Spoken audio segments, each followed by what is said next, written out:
नमस्कार।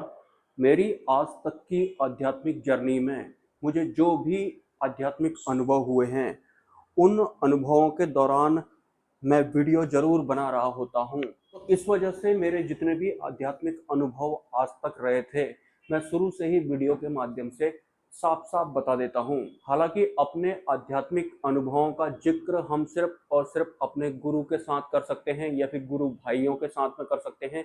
किसी सांसारिक के साथ में ऐसे ही हमें अपने आध्यात्मिक अनुभव शेयर नहीं करने चाहिए। ये सब जानते हुए भी मैं शुरू से अपने सारे के सारे आध्यात्मिक अनुभव पब्लिकली ऐसे ही वीडियो बना के साफ-साफ बता देता हूँ, क्योंकि मेरी स्पिरिचुअल जर्नी के दौरान जिस दिन मुझे पहला आध्यात्मिक अनुभव घटित हुआ था, उस अनुभव के दौरान मैं वीडियो बना रहा था और ऐसे ही ऑलमोस्ट 90% मुझे आज तक जितने भी आध्यात्मिक अनुभव हुए हैं, उन अनुभव में या तो मैं वीडियो बना रहा होता हूँ या फिर मेरा मोबाइल फ़ोन शामिल ज़रूर होता है उस पर्टिकुलर अनुभव के दौरान। और कई बार तो मैंने जब वो अनुभव से मैं बाहर आ गया था, तो मैंने अपना मोबाइल फ़ोन चेक किया था कि जो अभी मेरे साथ में हुआ था, वो इस फ़ोन में है या नहीं। तो मैंने इन अनुभवों को कुछ इस तरह से ग्रहण किया कि अगर मैं अनुभव के दौरान ही वीडियो बना रहा हूँ और मोबाइल फ़ोन भी मेरे उन अनुभव में शामिल है, तो इस वजह से ही मैं पब्लिकली अपने सारे अनुभव बता देता हूँ। लेकिन एक सत्य ये भी है कि सिद्धि मार्ग एक अलग विषय होता है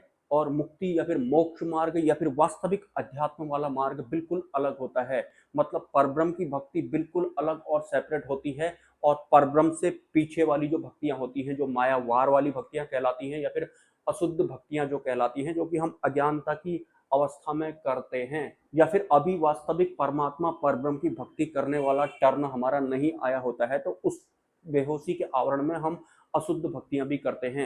मतलब मायापार वाली जो भक्तियां नहीं होती हैं, वो अशुद्ध भक्तियां कहलाती हैं, भले ही वो किसी देवी देवता की हो या फिर सिद्धियों की हो या फिर किसी अन्य तरह की हो। लेकिन जहाँ परब्रह्म परमात्मा शामिल नहीं होते हैं या फिर जहाँ हमारी भक्ति में या फिर हमारी साधना में ब्रह्म रूप होना शामिल नहीं होता है या फिर परब्रह्म की भक्ति करना शामिल नहीं होता है, तो फिर वो अशुद्ध भक्तियां कहलाती हैं। लेकिन देर दुरुस्त एक ना एक दिन एक साधक को ये पता लग ही जाता है कि वास्तविक भक्ति कहते किसे हैं और इस माया रूपी संसार में इस शरीर के रूप में हमारे जन्म लेने का मकसद क्या है। जब एक इंसान या फिर जब एक साधक अपने उस संकल्प पर चलने लगता है कि उसे ब्रह्म रूप होना है और उसके बाद परब्रह्म की भक्ति करनी है, इस मनोभाव के साथ या फिर इस संकल्प के साथ ही उसे इस दुनिया में कुछ भी करना होता है। मतलब हमें ये भास होना चाहिए कि हमें ब्रह्म रूप होना है और परब्रह्म की भक्ति करनी है। इस मनोभाव के साथ ही अगर हम इस दुनिया में कुछ भी करते हैं, तो फिर हमारे पुण्य कर्म जनरेट होते हैं। अगर हम अपने इस संकल्प से दूर होते हैं कि मुझे ब्रह्म रूप होना है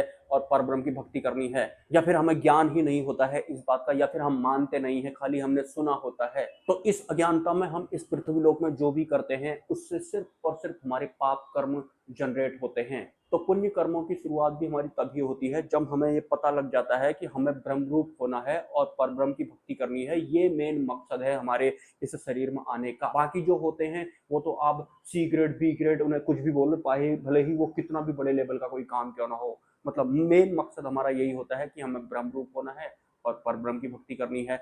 इस संकल्प के साथ अगर हम इस दुनिया में कुछ भी करते हैं तो हमारे पुण्य कर्म जनरेट होते हैं। अगर ये संकल्प हमारा नहीं है, भले ही हमें पता ना हो या फिर हमें पता हो लेकिन हम मानते नहीं हो, चलते नहीं हो, तो फिर उसकी एवज में हमारे पाप कर्म जनरेट होते हैं, भले ही हम कितना भी बड़ा पुण्य क्यों ना समझ रहे हो। ज्ञानता में तो पाप कर्म को भी पुण्य कर्म समझ रहा होता है एक जो आम इंसान होता है वो। मतलब पहला मकसद आपका इस दुनिया में आने का, जिसका कि आपको ज्ञान होना चाहिए, आपको पता होना चाहिए कि मैं यहाँ ब्रह्म रूप होने के लिए आया हूँ या फिर आई हूँ। इस स्मृति के साथ ही आपको इस दुनिया में कुछ भी करना है, अगर आपको पुण्य कर्म कमाने हैं या फिर जनरेट करने हैं तो। और ऐसा एक जीव ने या फिर एक इंसान ने अनंत जन्मों में किया ही नहीं होता है। जब उसे परमात्मा द्वारा चुन लिया जाता है, तब जाकर के उसे भगवान स्वामी नारायण का नाम सुनने को मिलता है और परब्रह्म परमात्मा की भक्ति के बारे में सुनने को मिलता है। तब जाकर वो वास्तविक अध्यात्म में आगे बढ़ता है। आज से पहले तो वो अज्ञानतावश अशुद्ध भक्तियां कर रहा होता है, मतलब मायावार वाली भक्तियां कर रहा होता है।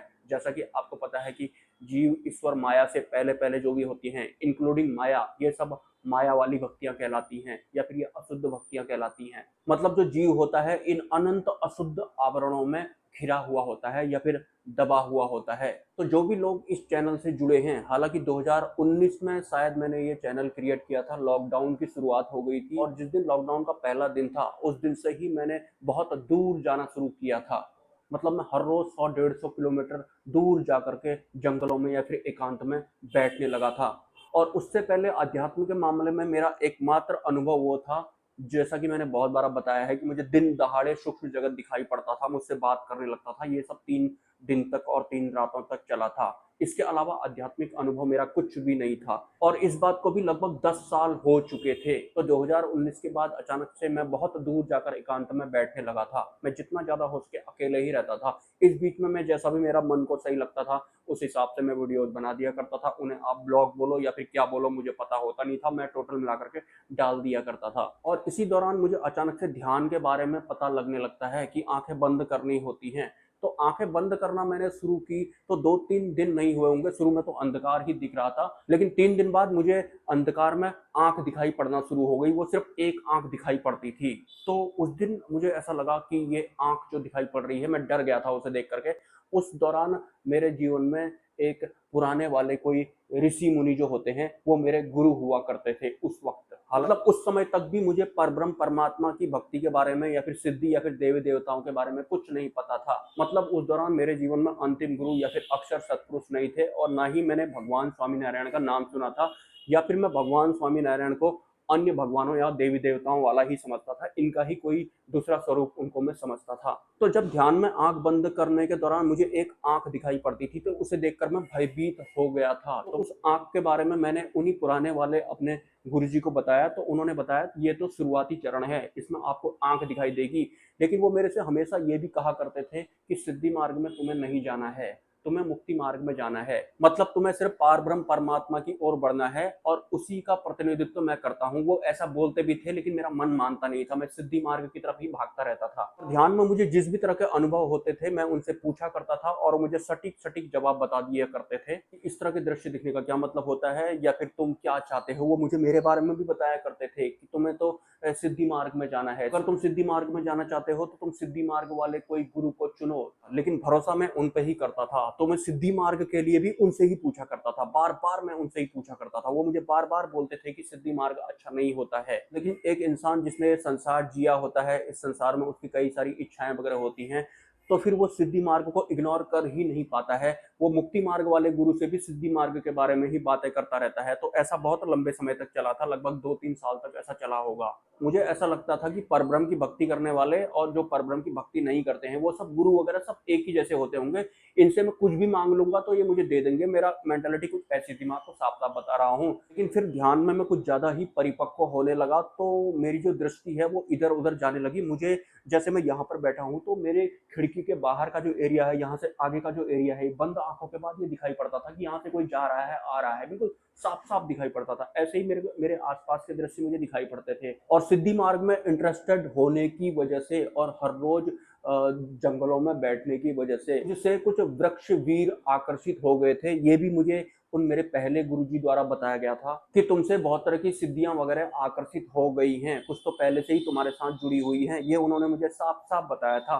तो मैं वृक्ष वीर के बारे में आज आपको बता ही देता हूँ। हालांकि मैं अब सिद्धि मार्ग में नहीं हूँ, लेकिन ये मेरा एक अनुभव रहा था, तो मैं आपको बता रहा हूँ। और सिद्धियां पकती कैसे हैं, सर्टिफाइड होने वाली अवस्था कैसी होती है, ये भी मैं आपको बताऊंगा इस वीडियो में। तो मुझे क्या दिखाई पड़ता था, जैसे आपने मुझे देखा होगा कि मैं जंगलों में बैठ करके वीडियो बनाता था। वहां पर बहुत सारे पेड़ एक साथ हुआ करते थे।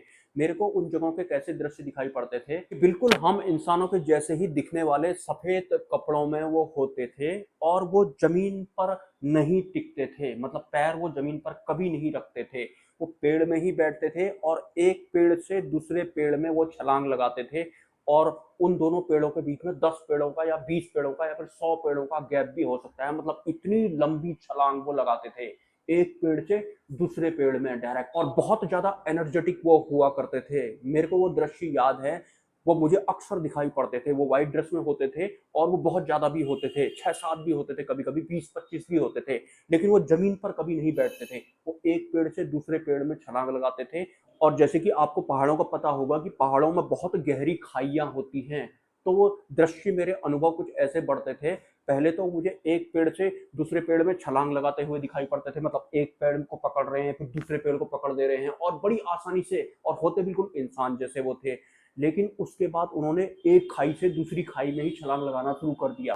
तो मैं उनको देख करके डर जैसा भी जाता था कि अरे ये इतनी तगड़ी छलांग कैसे लगा दी करके, और उन्हें कुछ भी नहीं होता था। लेकिन जहाँ वो छलांग लगाते थे, सपोज कि पहाड़ की टॉप से किसी पेड़ से अगर उन्होंने पहाड़ी के दूसरी तरफ जो खाई होती है वहां छलांग लगाया, तो वहां पर अगर कोई घर वगैरह होता था तो वो घर में नहीं बैठते थे, वो घर का जो छत होती है या फिर जो स्लीप होती है ना, वो स्लीप में जाकर के बैठते थे। मतलब जमीन पर वो अपना पैर नहीं रखते थे और व्हाइट ड्रेस में ही वो हुआ करते थे। और अगर ध्यान में मैं उनको स्मरण करता था तो दोबारा से तुरंत वो मुझे दिखना शुरू हो जाते थे। और जहां पर मेरा निवास स्थान था वहां पर वो डायरेक्ट छत के ऊपर बैठ जाया करते थे, या फिर जो स्लीप होती है ना ऐसी वाली है, इसमें वो बैठ जाया करते थे। लेकिन जमीन में वो फिर भी नहीं हुआ करते थे। लेकिन ऐसे ही एक दिन क्या होता है, जिस तरह से वो छलांग लगाते हैं, एक पेड़ से 10 पेड़ आगे सीधे, उसके बाद फिर 10 पेड़ आगे, ऐसे ही करके एक दिन मैं भी छलांग लगाने लग गया। मतलब इससे पहले तो वो मुझे छलांग लगाते हुए दिखाई पड़ते थे, लेकिन एक दिन अनुभव में मैं छलांग लगाने लग गया बिल्कुल उनकी ही तरह। और मैं उस छलांग लगाने के दौरान डरा भी करता था उस अनुभव के दौरान। लेकिन उसके बाद जिस तरह से उन्होंने उसके बाद अगली खाई में ही छलांग लगाना शुरू करी थी, तो मैंने भी बिल्कुल वैसे ही छलांग लगाई थी। हालांकि जब वो छलांग चल रही थी तो मैं बहुत डरा था कि आज इतनी लंबी छलांग तो एक इंसान लगाता नहीं है। आपको पता है कहाँ पहाड़ की एक तरफ से दूसरी खाई की तरफ को छलांग लगाना। तो मैंने क्या किया था, मैं भी डायरेक्ट एक घर आया था। उस घर में एक फैमिली थी जो कि अपने घर के आंगन में कुछ कर रहे थे। तो मैं सीधे के सीधे उस स्लीप में बैठ जाता हूँ, सीधे जो घर के आगे ऊपर जो स्लीप होती है। वो लोग तो मुझे देख लेते हैं, लेकिन जो लोग उस घर में रह रहे होते हैं उनका व्यवहार मेरे लिए बिल्कुल नॉर्मल जैसा होता है। मतलब उन्हें कोई फर्क नहीं पड़ता है कि कोई इंसान उतनी लंबी छलांग लगाकर डायरेक्ट इनकी स्लीप पर बैठा हुआ है। उस सिद्धि का मतलब ये भी था कि अगर वो सिद्धि पूर्ण रूप से पक जाती है तो जो एक इंसान होता है वो भी बिल्कुल वैसा ही हो जाता है। मतलब वो भी वैसा ही कृत्य करने लगेगा। मुझे बाद में पता लगा कि उनको वृक्ष वीर बोलते हैं। और वैसे भी जंगलों में जाकर मैं बहुत तरह की बातें किया करता था अकेले में। हालांकि उन घनघोर जंगलों में जाकर मैं ऐसा भी बोला करता था ऊपर वाले से कि इस तेरी बनाई हुई दुनिया में मेरे से रहा नहीं जाता है, मेरे से यहाँ सेटलमेंट हो नहीं पाएगा, या तो तू मुझे अपने पाँव उठा ले या फिर ये सबको सेटल कर दे। मैं ऐसा भी बोला करता था बहुत बार और डीपली बोलता था पूरी फीलिंग के साथ में। मुझे वो अनुभव याद है कि एक पहाड़ की चोटी से मैंने दूसरे तरफ खाई में छलांग लगाई थी। वहां एक घर था और उस घर की डायरेक्ट स्लिप पर मैं बैठा ऐसे करके। और उसके बाद जाकर मैं उनसे थोड़ी सी मैंने बात करी उन परिवार वालों से, और उसके बाद जब मैं आगे को गया तो आगे को भी मैं और तेज छलांग लगा रहा था। मतलब छलांग आप किसको कहेंगे, एक फ्लाई ओवर के पार जो करते हैं ना, फ्लाई ओवर जो होता है, उतनी छलांग आप समझ सकते हो। वो तो एक नॉर्मल छलांग थी। मतलब सूक्ष्म जगत की बहुत तरह की जो सत्ताएं होती हैं उनको मैं आकर्षित कर चुका था। और ऊपर से मैं जो गुरुजी सिद्धि मार्ग में नहीं थे, मैं उनसे ही उनके बारे में भी पूछा करता था और वो मुझे बताया करते थे कि ये सब क्या क्या है। वो आज भी हैं, लेकिन अब मेरी उनसे उतनी बात नहीं होती है। लेकिन एक दिन अचानक से मेरे जीवन में भगवान स्वामीनारायण का आगमन हो जाता है। मुझे पता लगता है कि परब्रह्म की भक्ति होती क्या है और आज तक मैं क्या कर रहा था। और मेरी इस आध्यात्मिक यात्रा के दौरान किसी ने मुझे सुशांत सिंह राजपूत के कातिल का नाम भी बताया था। मैंने उस बारे में वीडियो बनाया, तो उसके बाद किसी ने मेरा अकाउंट ही हैक कर लिया था, ये भी हुआ था साथ में। उसके बाद थोड़े दिन पहले मैंने तोड़ मरोड़ के एक अनुभव अपना शेयर किया था कि कोई प्लेयर है जिसका पहला नेम एस से शुरू होता है और उसका मिडिल नेम जो है वाई से शुरू होता है। जहां पर खेल हो रहा था तो वहां पर भी जो बिल्डिंगें हैं वो काली पड़ गई थी, पूरी काली, जैसे कि ग्रीस लगा हो ऐसी हो गई थी। तो वो कुछ घटना का दृश्य मुझे दिखाई पड़ा था। वो घटना अभी घटित तो हुई है नहीं।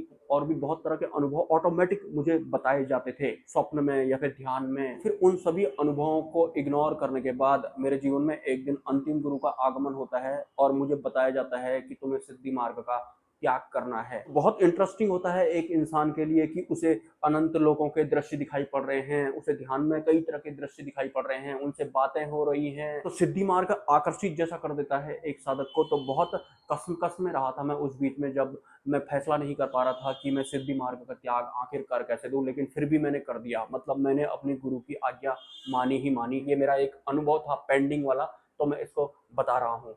तो भले ही किसी भी लेवल के आपको अनुभव होते हों, आपको सिर्फ परब्रह्म परमात्मा की भक्ति करनी है। मतलब आपको माया पार वाली भक्तियां करनी है। और माया पार वाली भक्तियां जिस दिन से आप शुरू करते हैं, उस दिन के बाद आपको माया पार वाली पुरानी जितनी भी भक्तियां थी वो आपको नहीं करनी है। हाँ, अगर आप टाइम बर्बाद करना चाहते हैं तो आप कर सकते हैं। मतलब इधर का भी उधर का भी वाला, ऐसा आप कर सकते हैं। अगले कई सारे जन्म और भी हो सकते हैं। तो सिर्फ परब्रह्म परमात्मा भगवान स्वामीनारायण की ही भक्ति करनी है, उनका ही ध्यान करना है, अंतिम गुरु का ही ध्यान करना है, अक्षर ब्रह्म सत्पुरुष का ही ध्यान करना है। उनके अलावा कोई मंत्र भी जप नहीं करना है, किसी अन्य का ध्यान भी नहीं करना है। नमस्कार। Silent scans.